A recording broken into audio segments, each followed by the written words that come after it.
Em Imperatriz, está tudo definido o esquema de funcionamento do comércio nesta Semana Santa. Em convenção, comerciários e lojistas fecharam também a quantidade de feriados programados para esse ano. Em 2018, são 9 feriados nacionais e 5 pontos facultativos. Isso sem contar os feriados estaduais e municipais. Apenas 2 serão no sábado ou domingo. 4 cairão na sexta-feira, como o dia 30 deste mês, e 2 feriados serão na segunda-feira. 5 datas de folga serão nas terças ou quintas, dando uma abertura para os feriados prolongados. O ruim é quando tem aquele ano onde todos os feriados caem em datas, que atrapalham, tipo na segunda-feira, sábado ou sexta-feira. Esses feriados acabam atrapalhando um pouquinho, a rotina diária. Além do comércio, as agências vão funcionar em um horário diferenciado. De acordo com o Sindicato dos Bancários em Imperatriz, os bancos ficarão abertos somente até quinta-feira. As contas com vencimento na sexta ou no sábado, como água, luz, telefone e TV a cabo, poderão ser pagas no primeiro dia útil depois do feriadão, que no caso é o dia 2 de abril. Vale lembrar que a abertura dos bancos é até o meio-dia. Já os shoppings da cidade também entram na lista das aberturas especiais. Os supermercados vão funcionar na sexta e no sábado, das 7 da manhã até as 10 da noite e no domingo até as 6 da tarde. As informações são do Sindicato do Comércio Varejista do Maranhão do Sul. Aqui no estúdio agora eu converso com o Max de Medeiros Soares, superintendente da FEComércio, a Federação do Comércio de Bens, Serviços e Turismo.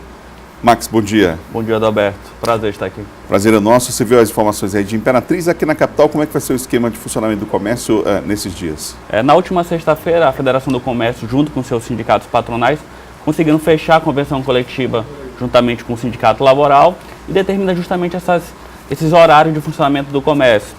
E agora, para a Semana Santa já, ficou determinado que na quinta-feira santa o comércio vai funcionar em horário normal, vai fechar as portas somente na sexta-feira e no sábado retorna ao seu funcionamento normal, tanto no sábado de Aleluia quanto no domingo de Páscoa.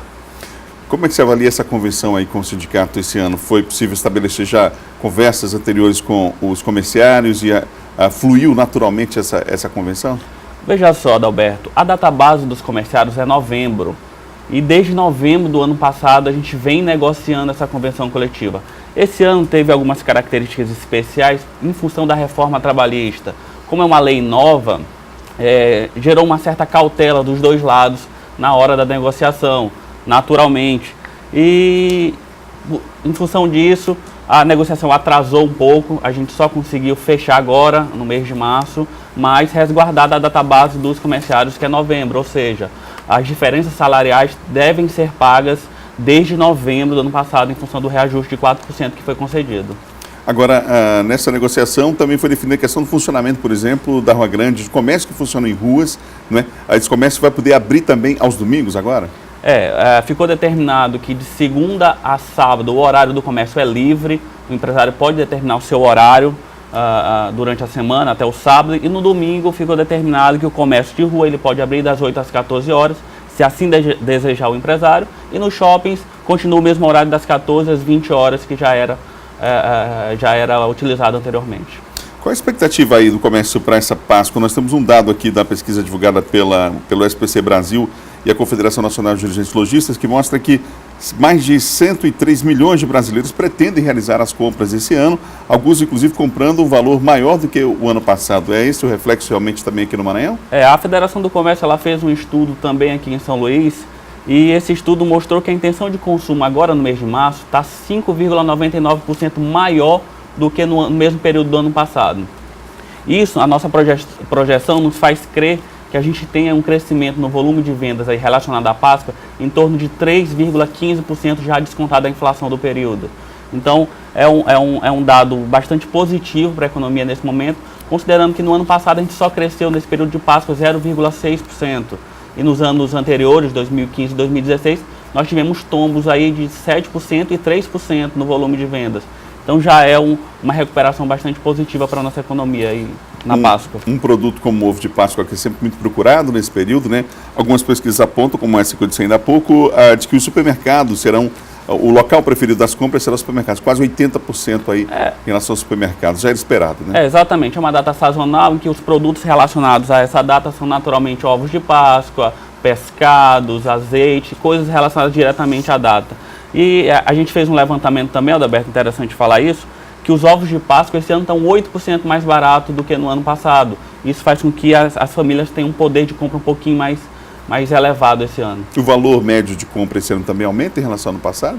A gente não chegou a calcular esse valor médio do ticket de compra, mas a gente pode analisar que em função da inflação estar mais baixa do que ano passado, a gente tem uma inflação praticamente a metade do que foi registrado no ano passado.